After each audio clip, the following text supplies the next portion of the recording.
everybody, my name is Angus Wright, and I also go by Angus by design.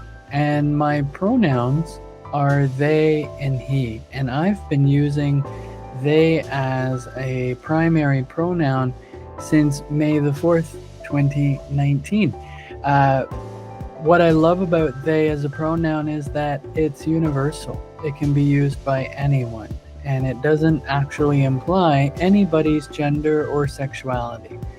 By choice, it's actually the most neutral pronoun, and it's actually the most diverse because it can be used in terms and reference to a group of people, but it can also be used in terms and reference to one person. So I'm connecting from my home in Centertown, which is located in the heart of Ottawa, Canada, which is our national capital region of Canada. And a highlight from my weekend was that I got to start opening up my summer space. I am part of a campground community, and I can't wait to get back there and to continue my setup. It's fairly new to me, so I'm really loving the opportunities that I'm getting to connect with nature. All of that goes towards my well-being. So 3 colors that could describe how I feel right now would be yellow. I love yellow. I love the sun, and I love that we're getting closer and closer to summer. I would also say blue, because blue reminds me of the sky, and to me, when we're talking about things that are universally accessible, being able to look up into the sky and to see just the vastness of the space is wonderful. And the other color I would say would be red, because red represents the root. It represents the core and the foundation of what I'm about. And red is just a beautiful, vibrant color that is used to brighten up spaces. It represents moods. It's pretty awesome. A way I show self-compassion is in how I talk to myself within myself. I really try to avoid negative self-talk because I can get really caught up in things. So I find that I'm more self-compassionate when I'm being a little bit more gentle with my own language. And a way that I'm kind to myself and others is by just treating myself with the same unconditional high regard that I strive to treat other people. And because, I don't really want to add any stress to anyone's day. I really recognize and am sensitive to how people react and how their day is going, and sometimes it feels like it's more important to me than than it should be, but that is just how I navigate the world. So support I could use is just be real, just be ourselves, try to be as authentic as possible. Let's try to peek behind the mask. May is Mental Health Awareness Month, and it's looking at, unmasking, so to speak. And if I were to give words of encouragement to people listening and watching this, or to people who are in groups with me or engaging with me, I would say that, the speed of which the world is spinning is probably fairly the same as it always has, but our perception of it definitely changes. And depending on what I'm exposing myself to, it can really have an impact. So I really encourage people just to take note of the choices you make today, and see if there's just ways where you can feel even 1% better. And I just really love circling back and having an opportunity to do these types of check-ins and to share creative influences and creative information with people. It's something that really adds to my life personally, and so I'm always thankful for the people in the spaces all around the world that I can meet up with and get to know and get to grow with, to be honest. So I do programming, and I'm part of special support programming. I've been connected to a community of practice, a specific one, for well over 2 years now, 3 years now, and it's quite wonderful. It's a space that has evolved over the time, but we really are a circle. We're a community that, when we have the opportunity to continue to show up on a consistent basis, we get to know each other little by little, and before we know it, it all adds up to something pretty magical. So now, over the time, the programming has evolved, and so we use terms and we use names for groups as inspirations for how we can, essentially engage with each other for that day on those subjects. So it's usually a time that we get to settle in, breathe, reflect, journal, doodle, create, or simply experience the connection with our community of practice. And so we do so by checking in with housekeeping. We look at songs for inspiration. We check in with each other and go over, maybe since the last time we saw each other, or maybe it's their first time visiting. We have topics and goals for the day and for the week in mind, and then we have a chance to kind of reflect and evaluate on the practice. So people are often invited to share quotes and comments and experiences in our chat box. It is an opportunity, because we're meeting on Zoom and different platforms, to engage with the tools that are there, to just, use verbal and nonverbal cues. And today was Tranquil Voices. So it's find your voice, find your peace. It's a supportive community for recovery and growth in Tranquil Voices, and peers discuss their ideas on recovery topics and supporting one another. Today's subject was just for today, and go love yourself. And I say today's subject was, right, is a mix, because again, it is going to be today's subject. We're reviewing this, we're noting any changes, and we're adding to it as it comes to mind. So if you'd like to be part of those morning groups, they happen Monday to Friday at 10:30 a.m. Eastern Standard Time. Let me know, and I'll make sure you get an invitation. And so a quote that I used was, "Love life now." And feedback and evaluations are always valuable, because it helps to essentially evolve what the group is going to be. And last May, we were really looking at the concept of chosen family being real family. And that's because oftentimes we do go through some conflict.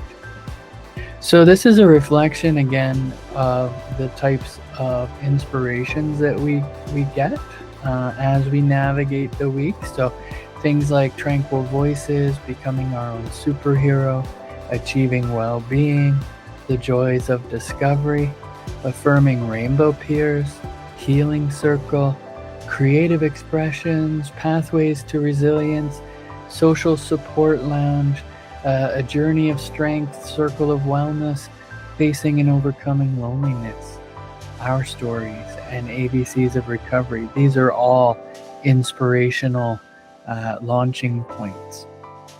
So what we do in practice and in principle is that we create a safety agreement and a safety action plan for every group. So I'm an advanced level facilitator for the Wellness Recovery Action Plan, and I got refreshed with the Advocates for Human Potential, who are rolling out the new materials, the updated materials that are actually connected and directly connected to the evidence-based model and curriculum that was developed and put together by Mary Ellen Copeland, who has a PhD. In 2016, she retired and she sold the rights and the programming to the Advocates for Human Potential, and the Copeland Center continued to be the training facility. Well, that changed, and so in 2024, I got to refresh, and what we learned is that the safety agreement and the safety action plan portion of things had sort of evolved its way out of the kind of way rap was being presented. And so we've really highlighted just focusing on bringing it back into our intentional practice. And my gosh, ever since last year, we've really seen it kick into high gear. But if you haven't heard of a safety agreement, it's basically just naming the sort of terms and conditions of how we gather as people together. And we look at the best practices that we can apply to our lives so that we're not really stepping on each other, right? And we're also having a safer opportunity for us to connect because we're reflecting on how we can do so. So we remember things like it being a safe and respectful space. We're there to support each other and one another. It's confidential, so often in these circles some big things can come up. So we're really trying to honor people by not clinging to those things, and definitely not judging based on what we're seeing in the moment, and relying on facilitators and trained people to assess whether there's actually a threat. And then sharing is voluntary and about ourselves. So we really emphasize people sharing from a lived experience standpoint. And the reason for that is because advice is exhausting, and we're inundated by, act now, do this, here's the answer. No, we're not. That's not what we do, right? When we're connecting people to people, and then we learn and we practice skills around, how do we engage each other and use Zoom effectively. So it's pretty cool. And then what we do is we ask people right then and there, what do you need to add? Because over time, people have developed a mistrust for things like this. And so it's really, how do we step out? How do we stand out? And then, of course, the focus is on what's strong, not what's wrong, right? It's easy to see ourselves as the list of things that we shoulda, coulda, woulda done. But it's actually important for me and my vitality and who I am as a whole person to really just not have to always focus on those challenges. So we're going to be looking at some CBT skills like catch, check, change, where we catch our thoughts, we check them out to see how they line up with other things, and we get to change our point of view and how we want to see it. We use 5 key concepts that came from the Wellness Recovery Action Plan work that went in by Community. It came out of Community in 1997 when Mary Ellen Copeland was keynote at a conference in Vermont, and they said that we need hope. We don't always have it, but that's why we can hold hope for each other in community. And then looking at what's our personal responsibility. So in terms of our own lives and taking control and taking back our own lives, what's our personal responsibility? And then what's the responsibility of others? So it's just expanding our reflection. Education is defined by each person, and some people have access to education and some people don't. But there are many pathways to intelligence and many types of intelligence. So what are the ways that we can educate ourselves about ourselves and then be able to educate the people around us? And so self-advocacy is really key for that. And it's important that we have our choice, our voice, and that we're able to clearly indicate what we want and that gets respected. And then looking at how do we support ourselves, of course, because it starts there.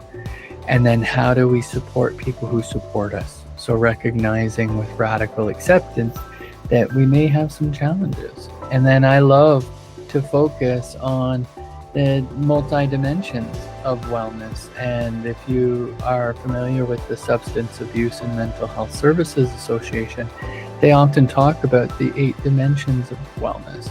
And so that includes like emotional factors, spiritual, intellectual, physical, environmental, financial, occupational, and social. So of course, that's a lot to take in, but it's just to say it's a lot of different directions that we can take if we're really feeling stuck, right?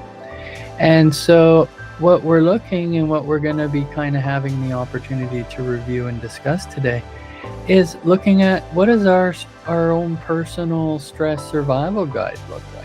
So it could involve things regarding our body, so healthy sleep, moving our body, getting our nutrients, deep breathing, relax our muscles, take a little nap, listen to calming music, and to take a bath.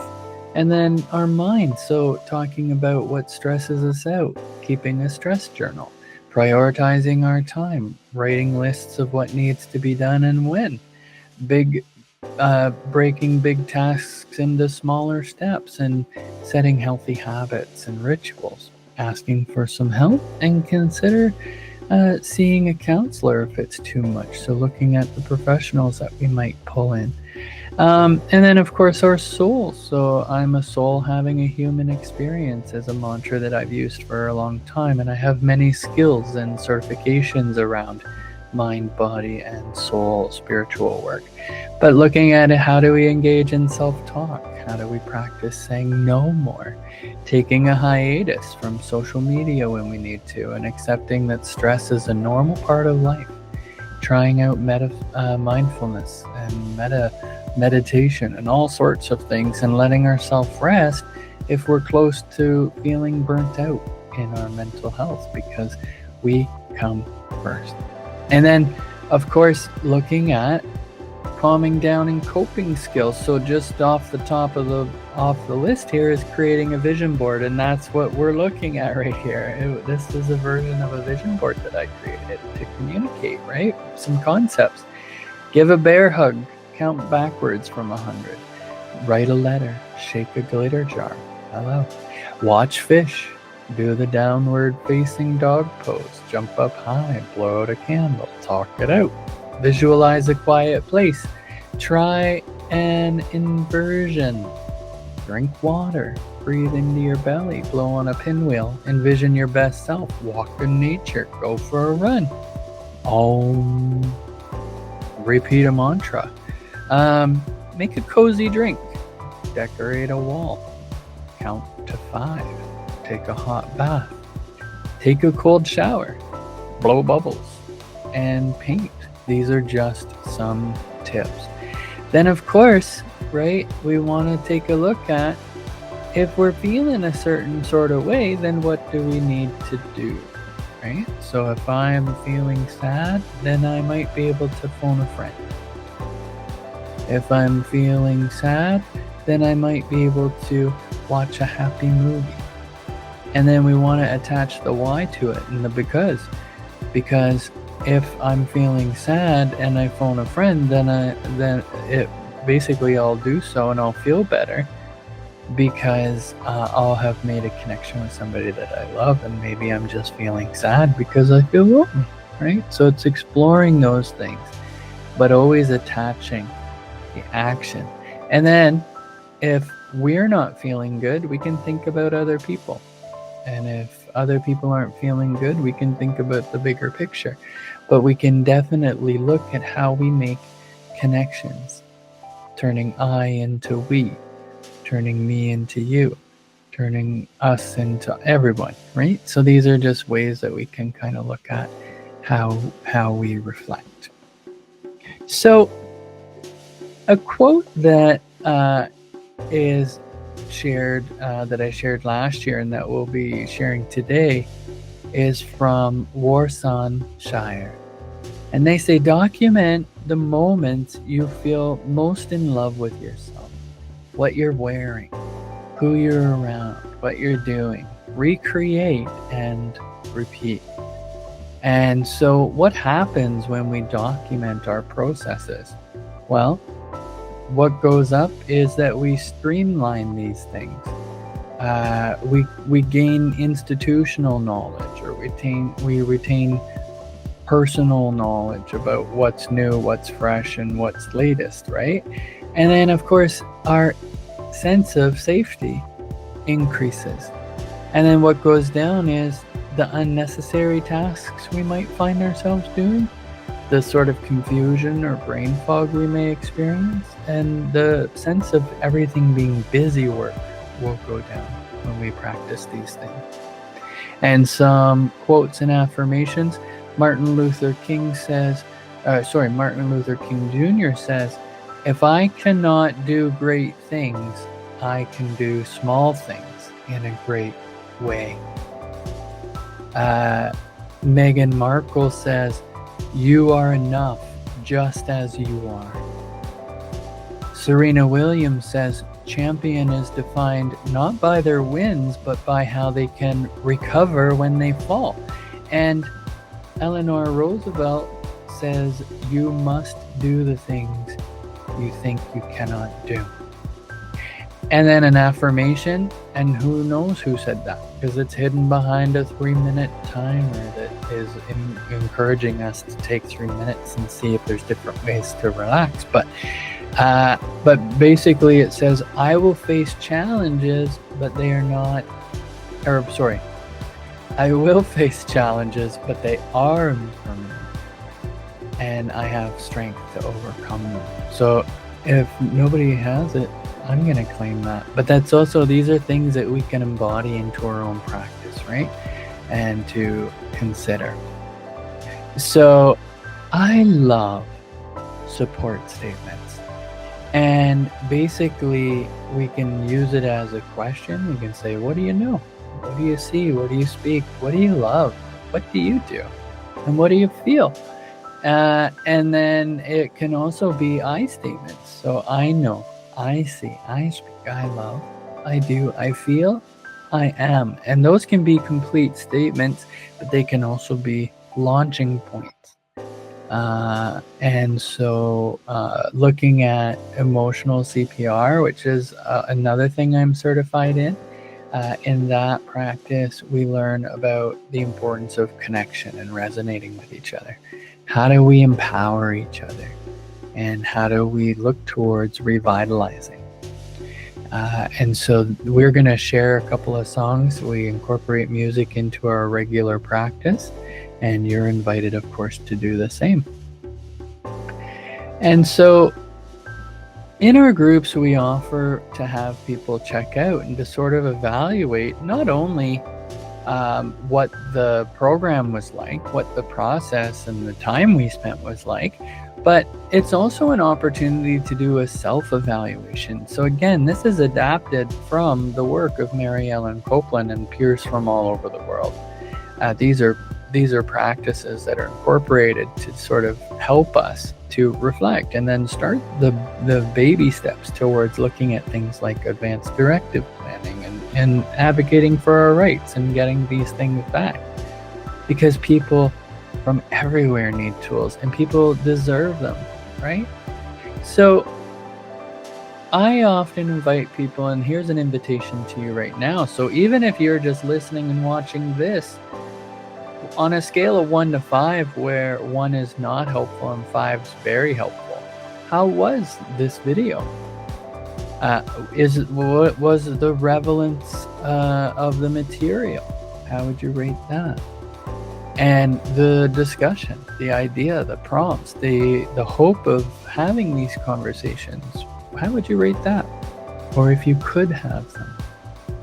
And then me, you could look at, hey, is this the guy?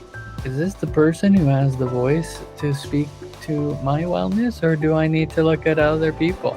But also looking at, how was my delivery? Did I say anything right or wrong or good or bad, or something that might be sparking a memory or a thought or a reflection? So those are things that are really good to note, because they're good launching points, right?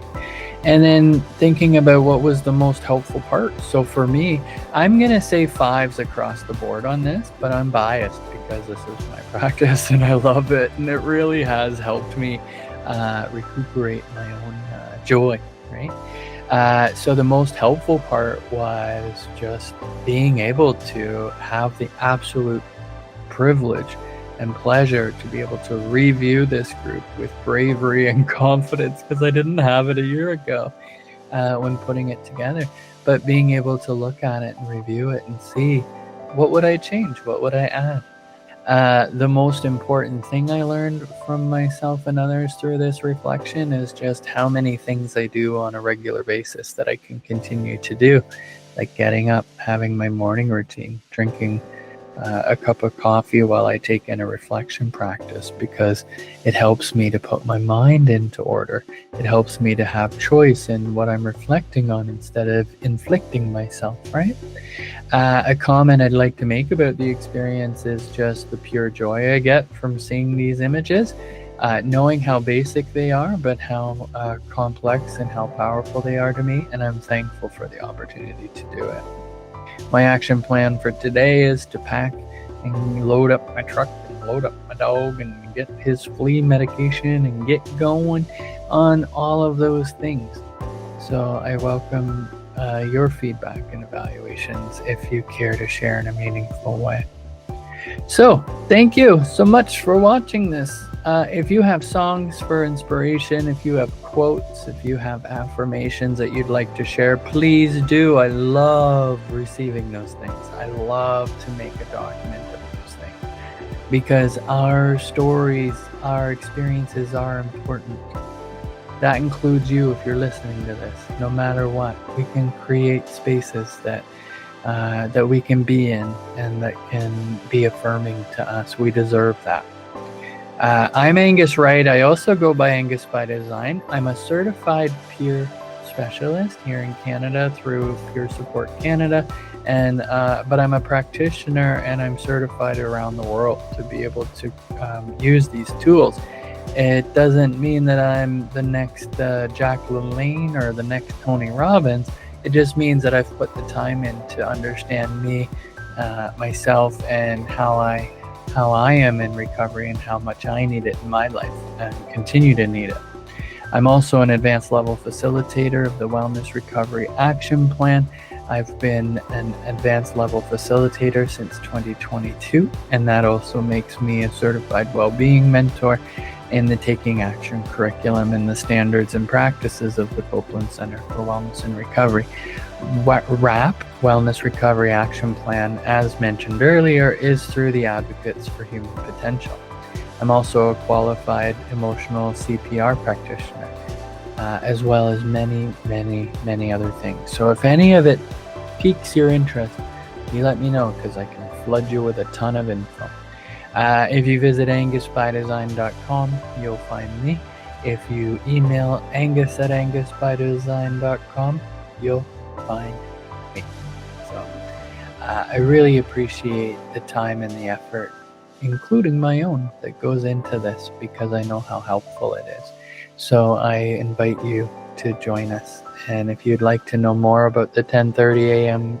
group, just reach out and I'm happy to connect you to the links. So thanks, everybody.